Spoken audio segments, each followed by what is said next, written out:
have on the program today my hero in the faith and a hero for lots of other people, Dr. Norm Geisler, and it's an honor to have him on the program today. We're going to be talking about first principles, epistemology, and the existence of God.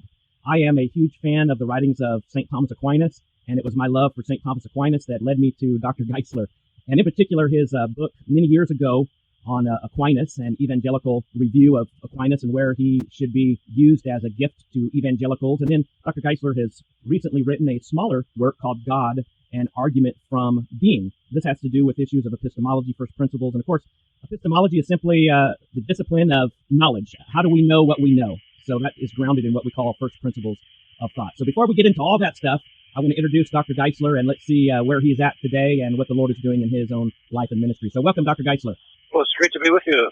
It's an honor for me to talk to you today. I enjoyed our time together down at the Veritas Apologetics conferences over the last few years, and glad to have forged a relationship with you since I have read so much of you and listened to you all of these years. And so I know that you're in, to say it gently, your latter years of life. And so would you tell me a little bit about what David is doing with Norm Geisler International Ministries? Yes, David started Norm Geisler International Ministries to perpetuate the classical view of God and classical apologetics and to connect it with evangelism, which he's doing in the East and all over the world. And we do seminars together, and he does seminars there, particularly in China and India and other surrounding countries, trying to get the message to the next generation. Great. So is he taking your writings and using them as a foundation for the merging of apologetics and evangelism? Yes, that's exactly what he's doing. He's doing a good job of it. We have a book, his book on the topic of evangelism. Yes. And so he's taking it a step further and making it meaningful and readable for the next generation. Right. And I'll be mentioning those resources at the end of the program so that point you in the right direction, those that are interested in this. And I was instrumental in helping Dr. Geisler get many of his books on Kindle. And so a lot of those books are available right now on Kindle. And you have no problem with bookshelf space when you get books on Kindle. So I'm glad for that resource. we deeply appreciate all of your help in doing that. That was a great help in getting the message out. Well, it was certainly a labor of love, and I worked for books. Which for me, that's a good deal. That's a good deal. St.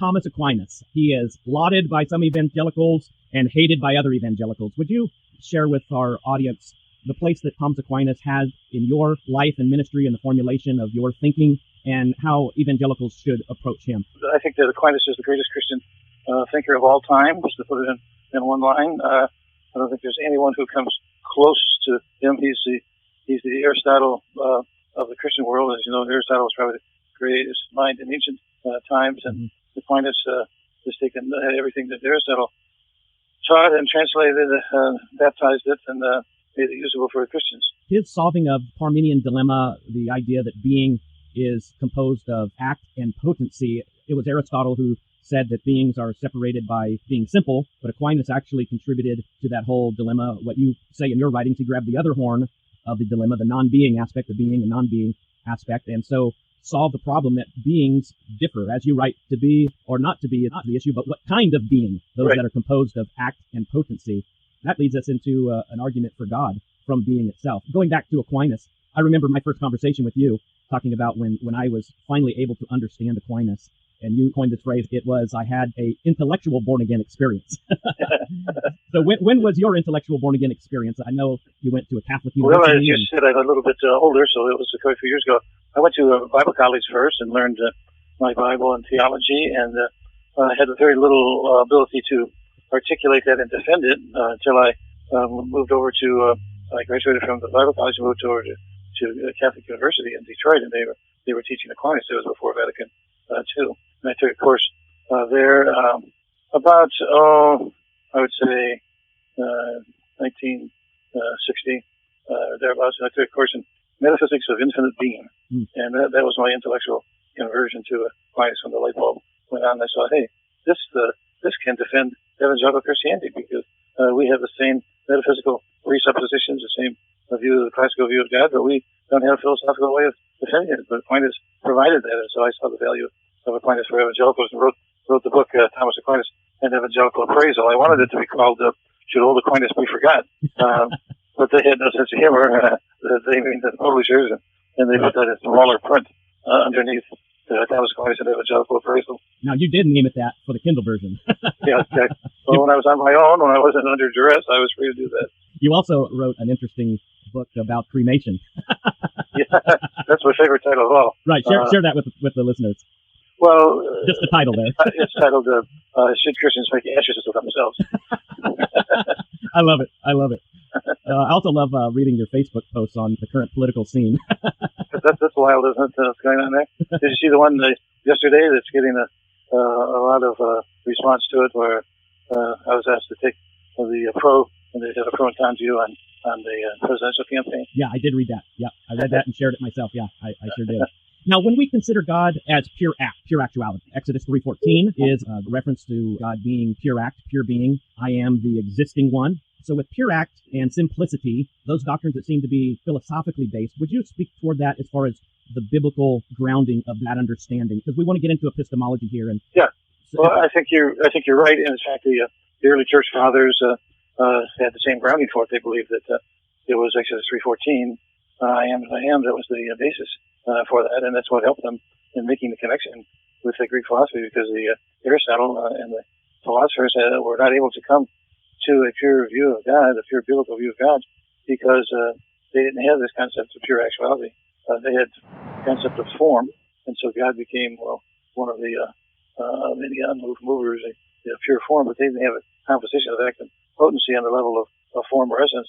And Aquinas did that, and the best of the book on that was written by Etienne Gilson, a Thomist philosopher, Being and Some Philosophers, and he's got a chapter titled God and the Greeks, and he showed that the Greeks never got their metaphysical principles and their concept of God together. Mm-hmm. And what was unique about Christianity is that the highest metaphysical principle, actuality, pure act, is identical to the biblical principle of who God is. And once they made that connection, it opened up a whole new world. Now, Aquinas speaks about the light of natural reason. How far can we take that, considering Paul's sermon in Acts 17? And I wrote in my own book that in talking about the one in which we live and move and have our being, that his audience certainly understood that act, potency, distinction within being. Would that be a correct? Yeah, absolutely. Well, in him we live and move and have our being.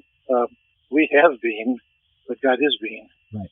And once that was understood, that God is being pure and simple, and that we have it, we participate in it, but we are not being. Like we have knowledge, but we aren't knowledge. But God is what he has, because he's a simple being. He doesn't have any parts. He can't be partly this or partly that. Once you understand the simplicity of God, that there are no parts or divisions in him, no seams, as it were, and what pure actuality is, then you can see how the biblical and the Christian view of God are one and the same. Right. Now, I like what Peter Kreeft used to say. The God of the philosophers is a small slice of the God of the Bible. The way Aquinas speaks toward the light of natural reason, would you agree that the groping in the darkness is God rewarding that groping by getting a small picture of what ought to be and what is? Well, absolutely, because Romans 1, 19 and 20 says that we do know God from natural revelation. And we not only know God, we know some basic things about him, his eternal power and Godhead. So we are without excuse. So God wouldn't hold people without excuse if they didn't really understand God. They rejected the God who is there, to borrow Francis Schaeffer's phrase, and the God who is there, they're holding down in unrighteousness. But the greatest Greek minds were able to come to know that God existed, and that he was infinite eternal being beyond this world, and basic attributes about him. But they came to know him personally. Aristotle, for example, that God is an unmoved mover, mm-hmm. Hardly a personal concept, but in the beginning was the Word was with God, the Word was God, the Word became flesh and dwelt among us. In the light of Christian revelation, we can know God personally through his Son, Jesus Christ, but they weren't able to do this by the light of natural reason. They had come by revelation. Now, I had Hugh Ross on. Dr. Ross talked about the fact that because God chose to create, evidence that he is a personal God, and then all the care, all the design in the universe shows us that he's personal, but also cares for the human race. The light of creation and what we've been able to ascertain in cosmology and physics is just further proving the Aristotelian notion of an unmoved mover who is the mover of all things. With Aristotle and Aquinas, I know there's a charge against Aquinas that he just took Aristotle and just regurgitated it, but there is significant differences between Aristotle and Aquinas, and that would, first of all, be creation. Is that not correct? Well, yes, Aristotle believed in eternal creation. The universe existed forever. It was dependent on God, but he didn't bring it into existence. It was a dualistic concept, whereas Aquinas believed in creation ex nihilo, out of nothing, there was God and nothing else, and then God brought everything else into existence. You can't find that in the Greeks, either in Aristotle or in Plato. That was unique to Christianity. Right. And then, of course, today we've come to a place where we can really prove beyond a shadow of a doubt that the universe indeed had a beginning, and therefore a creator. And I like what Aquinas said. It could be proved the universe had a beginning. The conclusion for the existence of God is thoroughgoing at that point. Right. Yeah, actually, it's easier to prove the existence of God than it is the existence of a man, because if something exists and nothing cannot cause something, then something must always have existed eternally.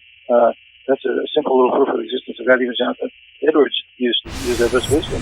Thomistic principles that non-being cannot cause being. And if non-being cannot cause being, then something now exists. Then there must be something that always existed, because if ever there were a state of nothingness, there would always be a state of nothingness, because nothing can't produce something. The fact that the universe came into existence indicates there must be a God beyond the universe who brought something out of nothing. So Lawrence Krauss's notion that why is there something rather than nothing? It's because nothing is unstable. Nothing, it doesn't even exist. It's not unstable. It doesn't even exist. Right. That's kind of silly. Well, that's like Isaac Asimov.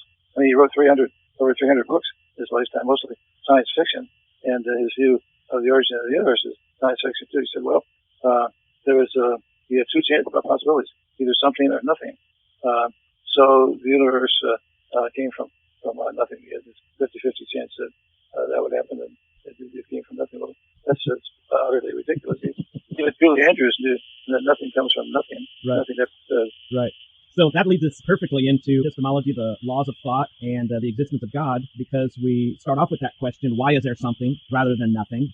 And we have to deal within the realm of being, because something is. Yeah, I am, for example. Yeah. So briefly, would you speak to these epistemological issues, foundationalism, first principles? Well, Whitehead once said it's that with which we think is more important than that about which we think. Mm-hmm. And that with which we think are the first principles. Something is, nothing can produce something.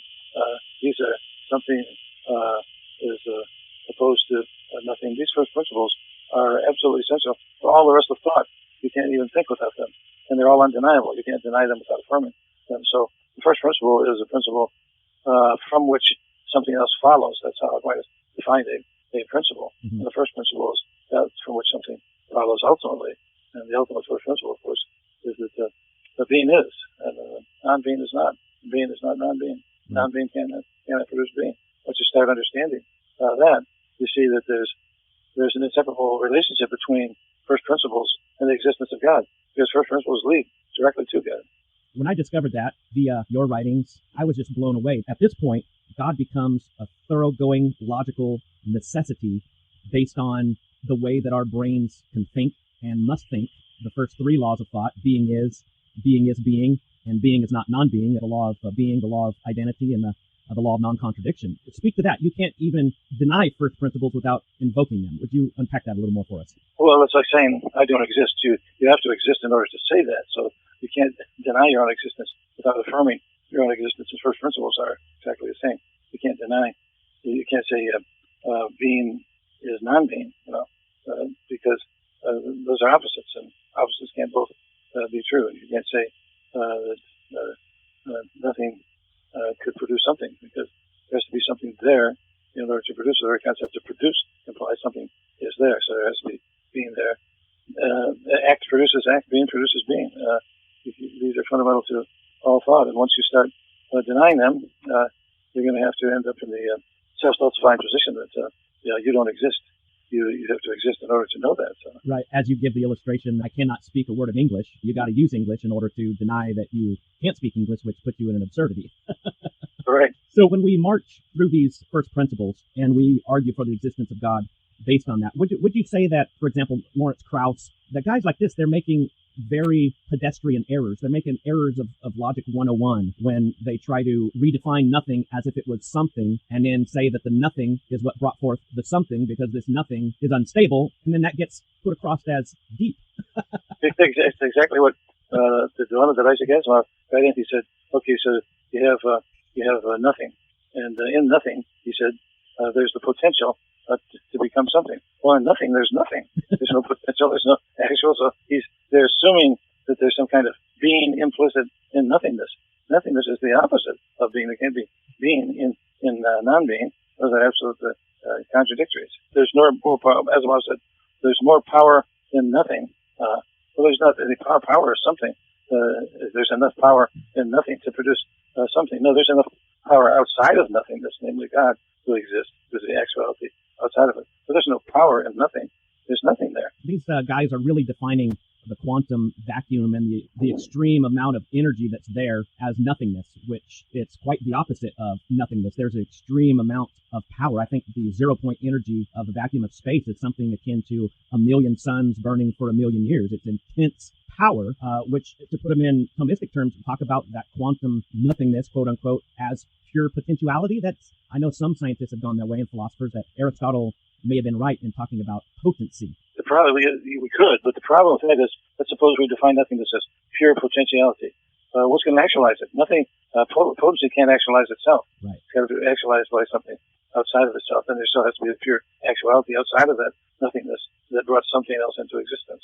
That's actually hello creation. You still need that which is in act to actualize potency. And if you change the language to scientific language and talk about energy, you have either you have unlimited energy that doesn't run down, or you have limited energy that runs down. Second law of thermodynamics says all the usable energy in the universe is decreasing, right, which leads to the belief there's a beginning and therefore a beginner. If you say, how about the actual energy? How about the first law? The actual energy can either be destroyed or created.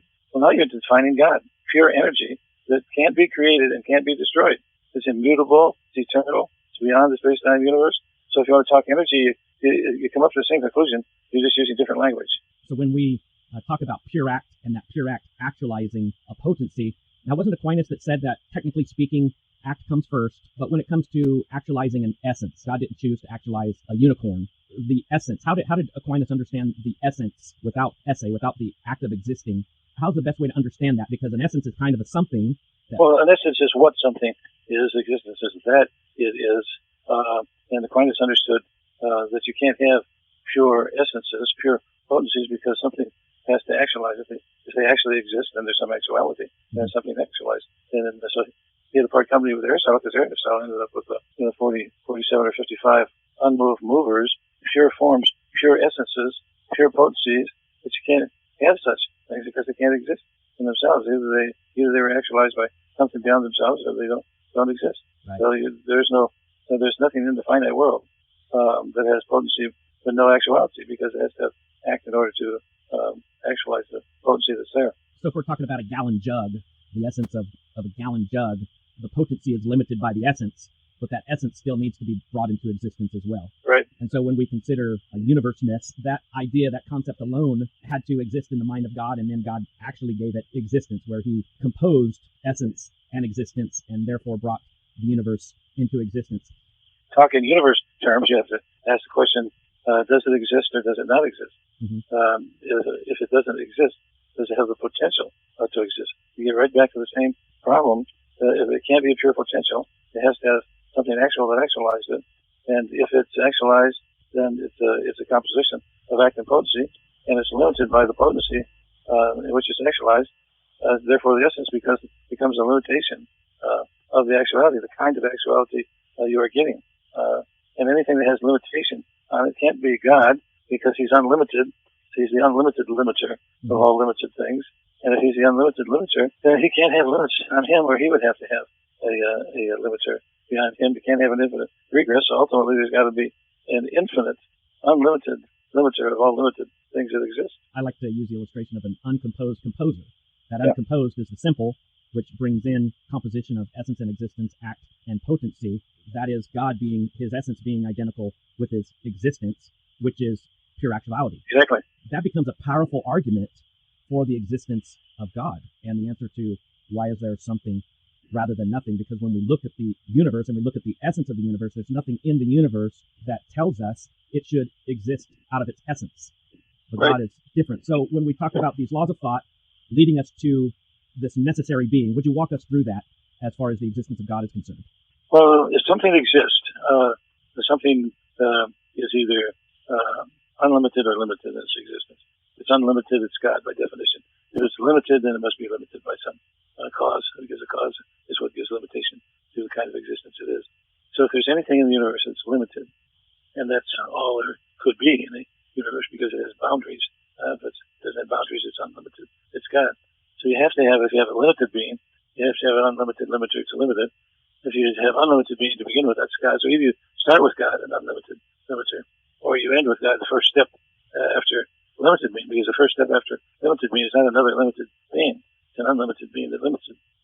So that's a shortcut to God. If you want to take the even shorter cut, take the one that Jonathan Edwards used that I alluded to earlier. Something exists. I do, for example.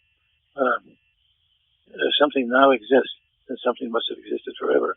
Because if something ever existed, it must always exist because nothing can't produce something. If nothing can't produce something, and something exists, then you got to have something that produced it out of nothing, i.e. God. In your little booklet, and I encourage everybody to pick this up on Kindle, and you say the proceeds go to needy kids. Your own kids? Yeah, mine, yeah. Yeah, right. All the proceeds go to help needy children. Ours. Yeah, right.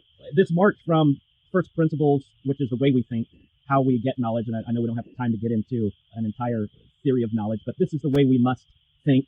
Information comes in via sense perception. We're not total tabula rasa, but we come with I like to say, a pre-installed DOS system. Our hard drive is empty, but we have this pre-installed software system that allows us to bring in information by sense perception, and those laws of thought help us in bringing in this sense perception, the things from the five senses. Would you speak to that very briefly, because this is important on how we know God exists? Obviously, we don't know God's existence intuitively. If we do it intuitively, then God would be directly informing our mind. There'd be the beatific vision that's heaven. As long as we're knowing in a changing way, which we do, as we go from a state of not knowing to a state of knowing, that's a change there, and we change in our knowledge even after that point. So if there's change in our knowledge, then there has to be ultimately some knowledge in which there's no change, because we have knowledge, but there would have to be knowledge in order for us to have it. And so everything that has knowledge depends on something that is knowledge, i.e. God, who is the ultimate knower. So no matter where you start with knowledge, you start with being, you're going to end in the same place, because these first principles guide you there immediately. And first principles we've already talked about. Some of them, being is, non-being is not being, it's not non-being, and either being or non-being, or non-being can't produce being. All of those principles, if you start analyzing them, those principles, you come to the conclusion that ultimately there has to be a being, just infinite, no limitations whatsoever in it, because being cannot be caused by non-being. So the being that causes being must be being in order to cause it, because you can't give what you haven't got. You can't produce what you don't possess. So the being that is caused to be is caused to be by a being that cannot be caused to be, but it is the cause of all being. When we march through these first principles, these are absolutely essential for the basics of knowing, and it grounds our knowledge in the sense that there's a point where we start from a self-evident, undeniable principle. Would you address those that would say, well, an infinite regress is possible? Well, not only in epistemology, but in everything. That some an infinite regress may be possible going forward, but it's not possible going backward. For example, a potentially infinite regress going forward is possible. Just keep adding one to it forever. Just keep adding one. That's not what we're talking about. We're talking about is a being that comes into existence from non-existence. Is it possible for there to be an infinite regress, where this being that caused being is caused by being, as caused by another being forever, right, going backwards? And that's what's impossible, because in order to cause a being, you have to be being. You can't just have it.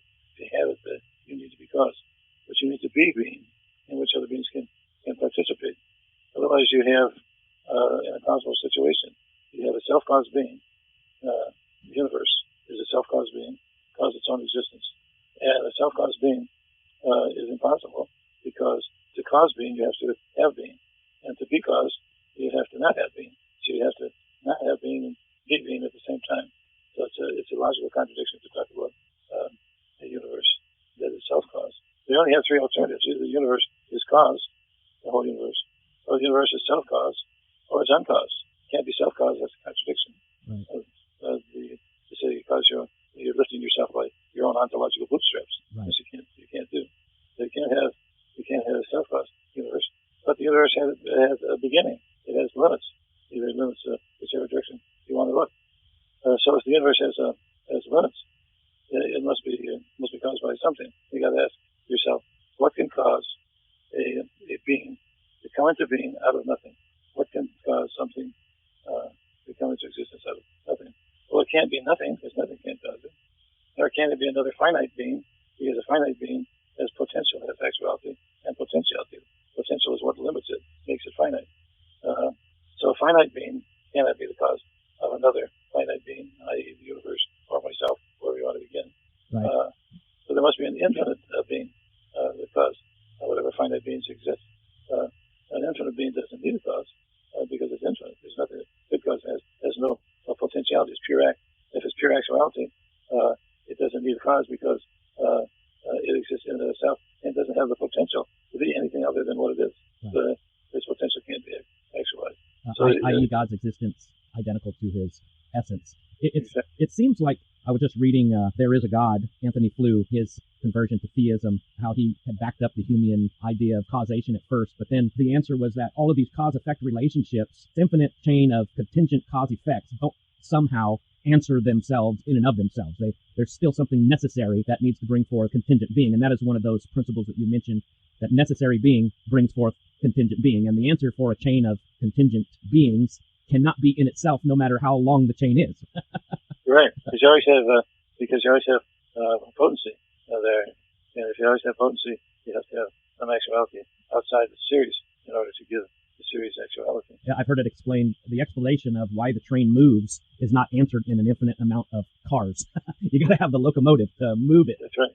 So, Dr. Geisler, I thank you so much for being on the program today. Again, it was a pleasure for me to talk to you about these issues. My privilege to chat with you, and this is what we're going to do in heaven when we try to explore more fully the depth and profundity of these principles of a being, right. God different than who we are. Well, I would like to make an appointment with you sometime in eternity future that you and I and Aquinas can sit down and talk about some of this stuff. Absolutely, I would love to sit at the feet of Aquinas and explore this. Although you remember what he said when before he died, that everything he'd ever heard seemed like straw. Right. Until when he had the vision of God. So once we get to beatific vision and see God intuitively and not through chain of argument, right. That's going to be mind blowing. Right. Then we shall know. Yes, we will know. Yes.